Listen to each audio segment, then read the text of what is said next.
샤다이 엘 샤다이 엘 엘요나 아도나이 영원히 동일하신 주의 이름의 능력 엘 샤다이 엘 샤다이 엘 감카나 아도나이 찬양하며 높이리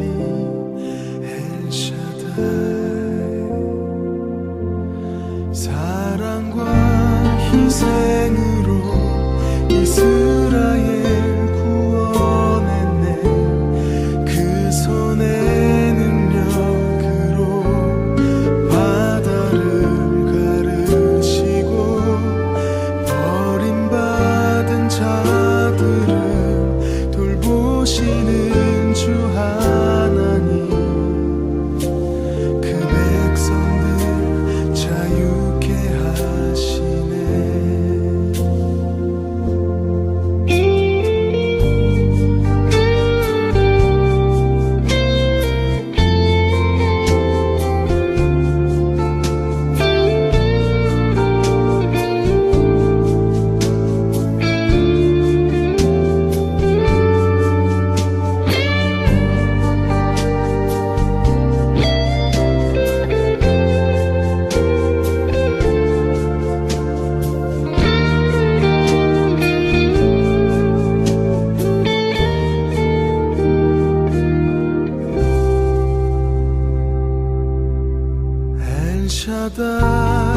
엘 샤다이 엘 엘요나 아도나이 영원히 동일하신 주의 이름의 능력 엘 샤다이 엘 샤다이 엘 감카나 아도나이 찬양하며 높이리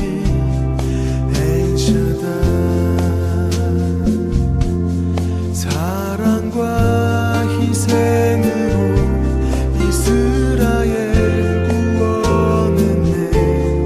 그 손의 능력으로 바다를 가르시고 버림받은 자들을 돌보시는 주 하나님, 그 백성들 자유케 하시네. 엘 샤다이 엘 샤다이 엘 엘요나 아도나이 영원히 동일하신 주의 이름의 능력 엘 샤다이 엘 샤다이 엘 감카나 아도나이 찬양하며 높이리 엘 샤다이.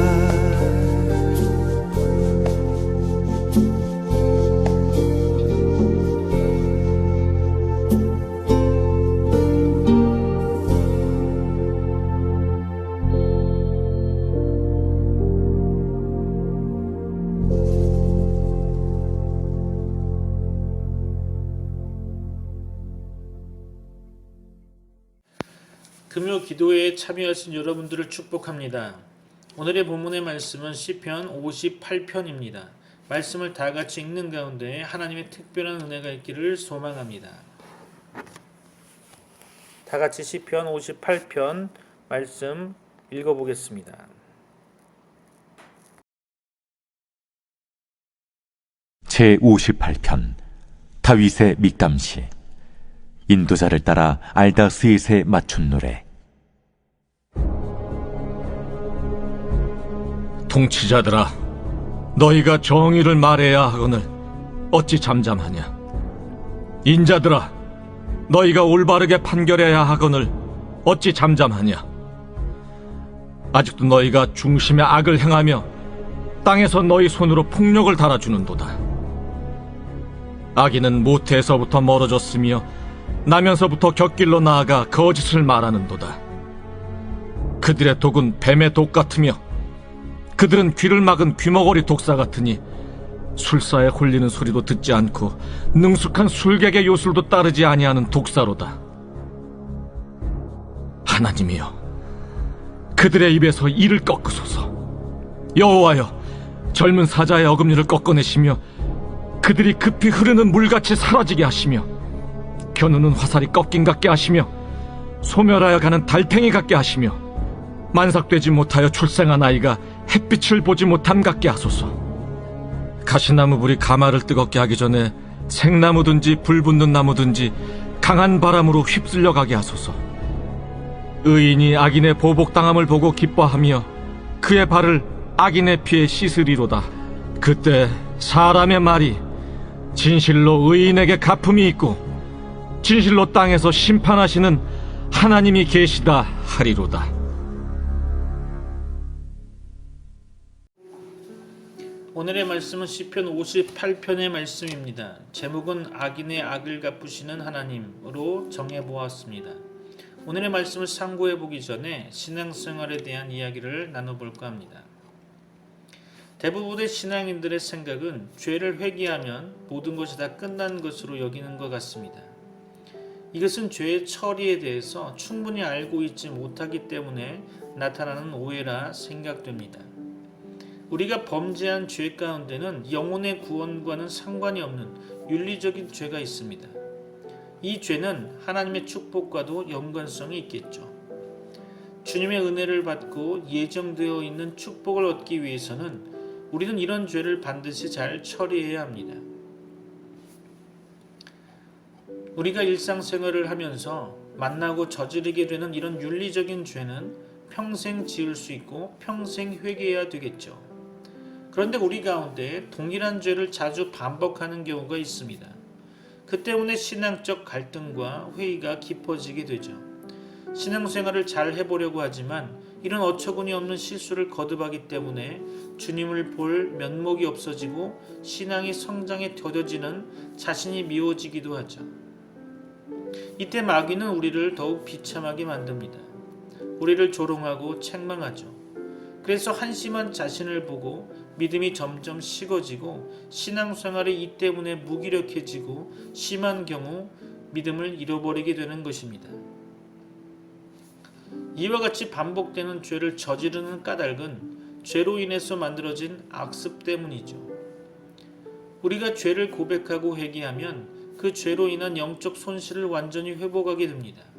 그러나 그 죄로 인해서 생긴 육신적 악습은 우리의 노력으로 제거하지 않으면 안 되는 거죠.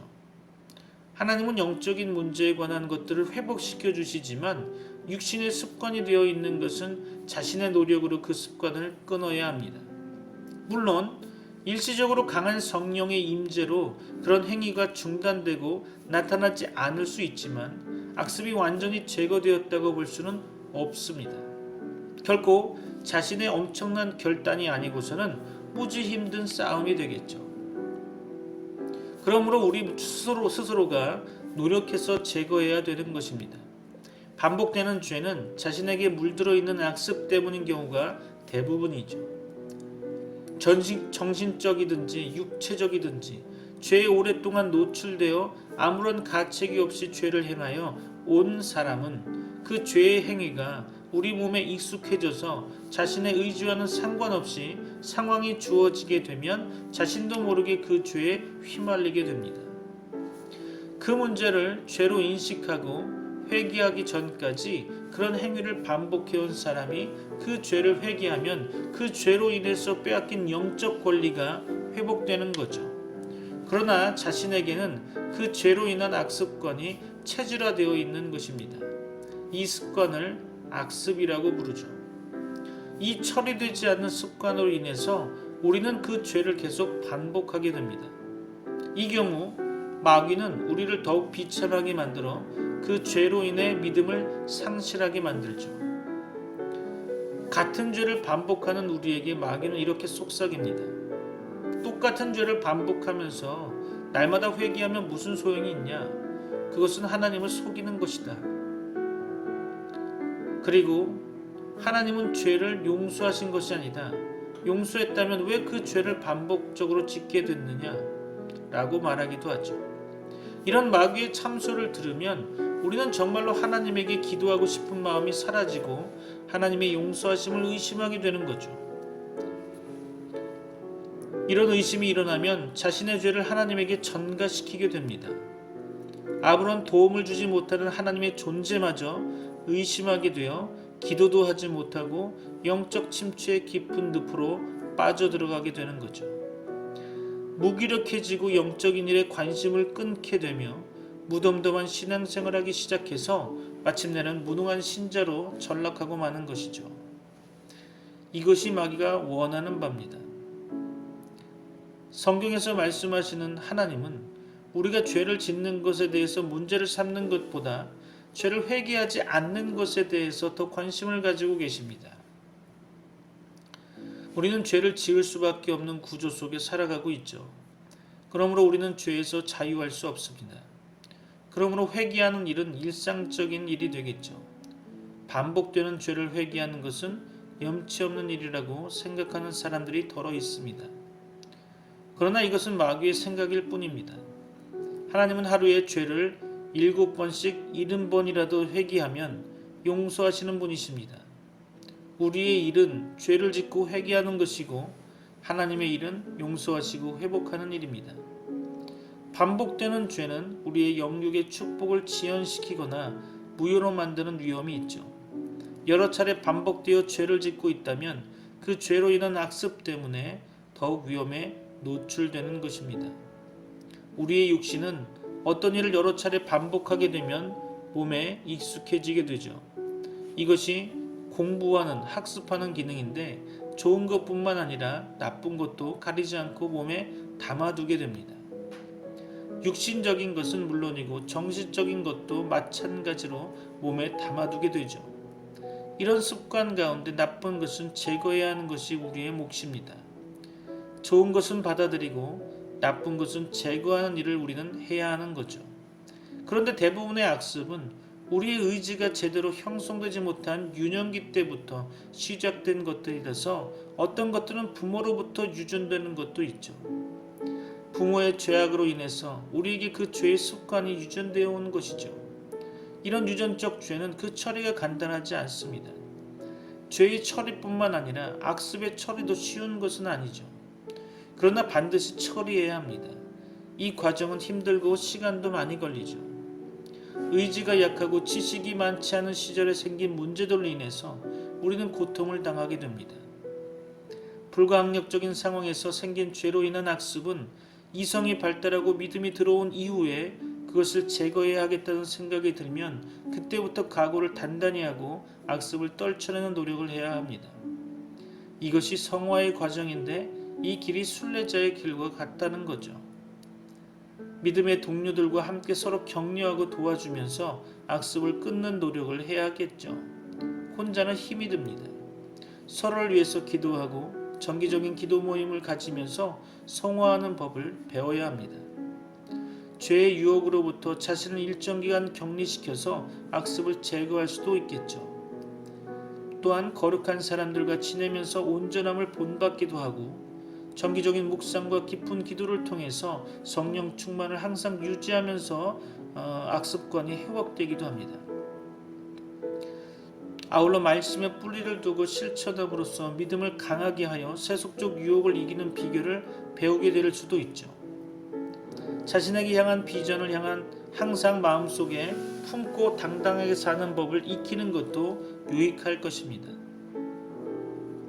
자신보다는 남을 먼저 배려하는 것이 모든 일의 유익이라는 점을 확실하게 경험하여야 합니다. 겸손한 자가 하나님의 나라를 유업으로 받습니다. 영적 특권이 무엇을 의미하는지를 깨달아야 할 것입니다. 하나님과의 깊은 교제를 위해서 많은 부분을 버릴 줄 알아야 합니다. 세상의 욕망을 내려놓을 때 하나님의 영적 축복이 그 자리를 채운다는 사실을 발견해야 합니다. 이를 위해서는 신앙의 선배를 두어야 하고 그 믿음의 길을 본받아 사는 지혜가 필요할 것입니다. 그러므로 신앙의 지도자를 만나는 것이 이런 부분에서 축복의 길이 되는 것이죠. 우리 모두는 이런 과정을 거쳐서 신앙의 지도자가 되어 약한 사람들을 돕는 자리에 서는 것이 하나님의 뜻입니다. 죄는 우리를 무기력하게 만들고 하나님의 은혜를 가로막는 장애물입니다. 죄의 회개는 그의 장벽을 허무는 것이며 그 죄의 결과물인 악습을 몸에서 제거하는 일이 바로 완성의 길입니다. 우리는 온전해져야 합니다. 하나님이 우리에게 원하는 바는 우리가 온전해지는 것이죠. 이것은 우리 속에 있는 쓴뿌리를 뽑아낼 때 이루어지는 것입니다.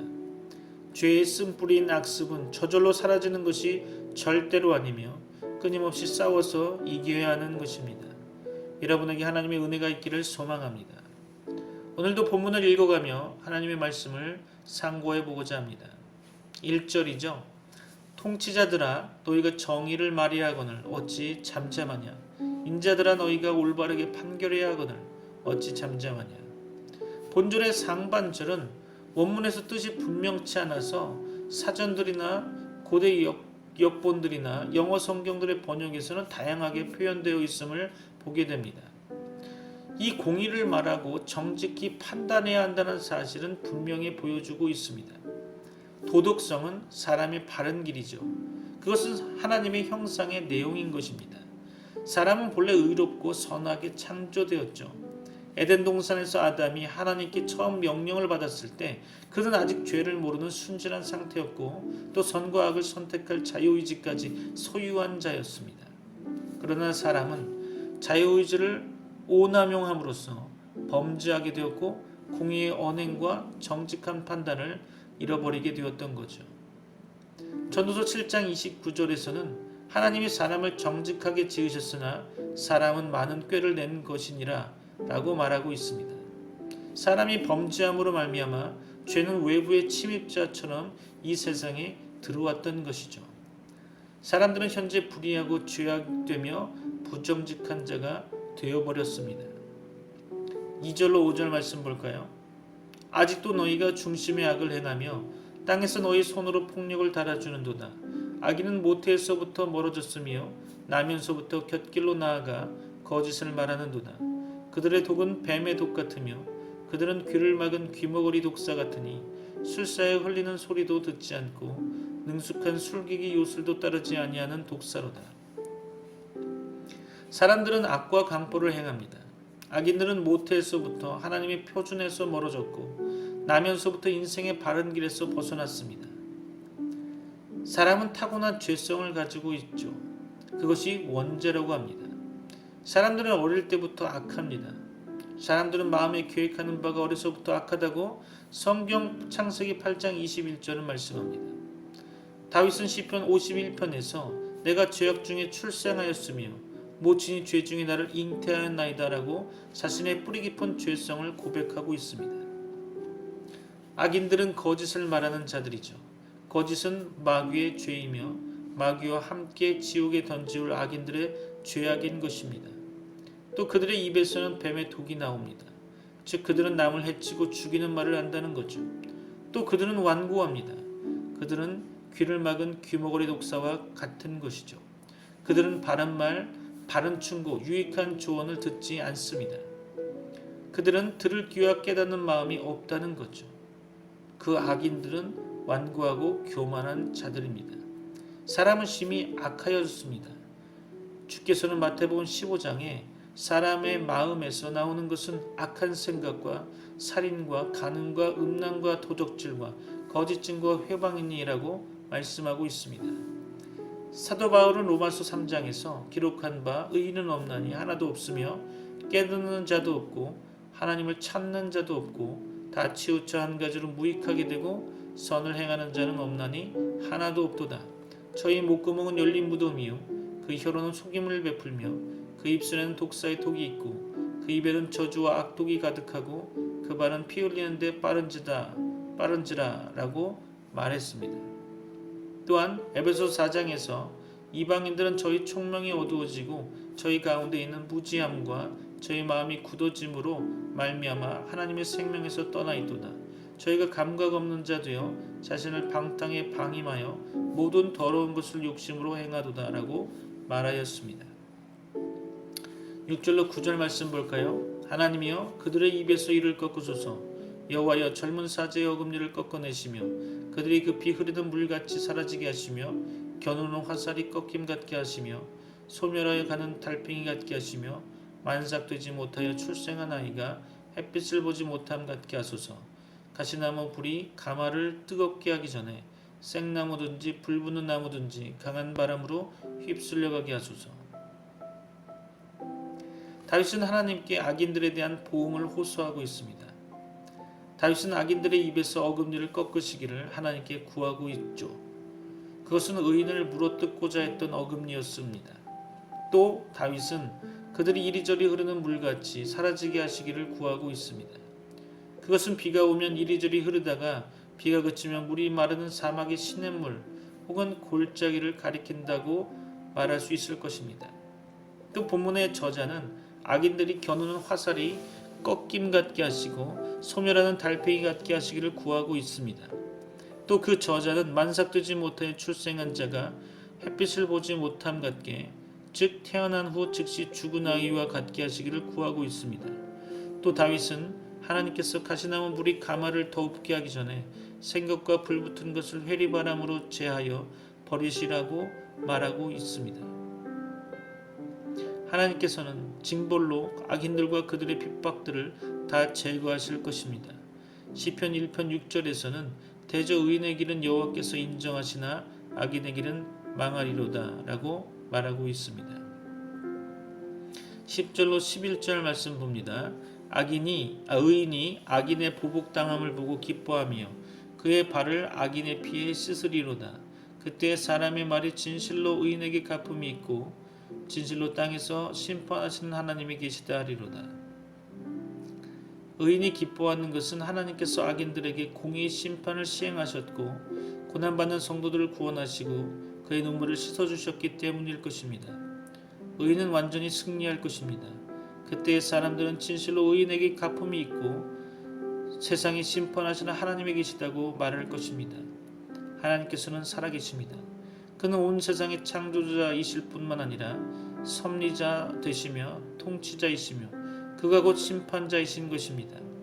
그는 마지막 날에 온 세상 만민, 의인과 악인, 산자와 죽은 자를 심판하실 뿐만 아니라 마지막 심판 날 전에도 세상의 삶의 여정 속에서 의인과 악인에 대한 심판을 시행하셔서 악인들에게 두려움을 주시고 의인들에게 위로를 주실 것입니다.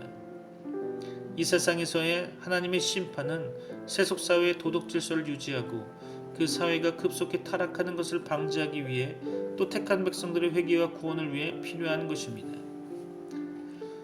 말씀을 마무리하려고 합니다. 시편 58편을 통해 무엇을 기도 제목으로 삼으셨습니까? 저는 몇 가지로 정리해 보려고 합니다. 첫째로 우리는 경건과 도덕성이 인생의 바른 길임을 알아야 한다는 것입니다. 하나님께서는 사람을 창조하실 때 사람 속에 하나님을 아는 지식을 심어주셨고 또 도덕적 분별력과 도덕의식을 심어주셨습니다. 하나님께서는 사람을 정직한 자로 만드셨습니다. 그것은 하나님의 형상의 내용이죠. 하나님께서는 지극히 의로우시고 선하신 분이십니다. 우리는 하나님의 형상을 본받아 지식과 도덕성을 가지고 창조되었던 것입니다. 사람이 범죄함으로 그 형상을 잃어버렸지만 사람의 사람됨과 가치는 경건과 도덕성에 있습니다. 사람이 경건과 도덕성을 잃어버리면 더 이상 가치 있는 존재가 되지 못합니다. 그러므로 우리는 경건과 도덕성을 가장 중시해야 할 것입니다. 우리는 경건하고 바르고 선하고 진실한 자가 되어야 하겠죠. 둘째로 우리는 사람이 심히 악해졌음을 깨달아야 한다는 것입니다. 범죄한 아담과 하와의 자손들인 사람들은 심히 악해졌고 강포해졌고 더 거짓되어졌습니다. 사람은 어려서부터 그러합니다. 사실 사람은 태어날 때부터 죄악된 성질을 가지고 태어났다고 해도 과언이 아닙니다. 그의 마음속에서는 살인과 간음과 도적질과 거짓 증거와 남을 비방함이 있고 그것들이 사람을 더럽히고 마는 거죠. 사람들은 남에 대한 비난과 저주로 해를 끼치기를 서슴없이 잘합니다. 셋째로 우리는 세상에 하나님의 공의의 보응이 있다는 것을 알아야 한다는 것입니다. 이 세상에 공의로 보응하시는 하나님께서 계시다는 사실은 악인들에게는 두려운 일이지만 경건하고 의롭게 사는 자들에게는 위로와 기쁨이 되죠. 세상은 악인들이 활개치는 무법천지가 아닙니다. 하나님께서 잠잠하시고 버려두시는 동안에 악인들은 자기들의 세상인 양 악을 행하고 있지만 주권적 섭리자 하나님께서 일어나시면 악인들을 공의로 다스리실 것입니다. 우리는 살아계신 하나님의 공의의 통치와 보응을 두려워해야 합니다. 하나님께서는 공의로 세상을 심판하실 것입니다. 죄인들은 회개하고 구원을 받아야 합니다. 그러나 성도들은 그것을 기뻐하고 감사해야 할 것입니다. 여러분에게 하나님의 은혜와 복이 충만하시길 소망합니다. 다 같이 기도하겠습니다.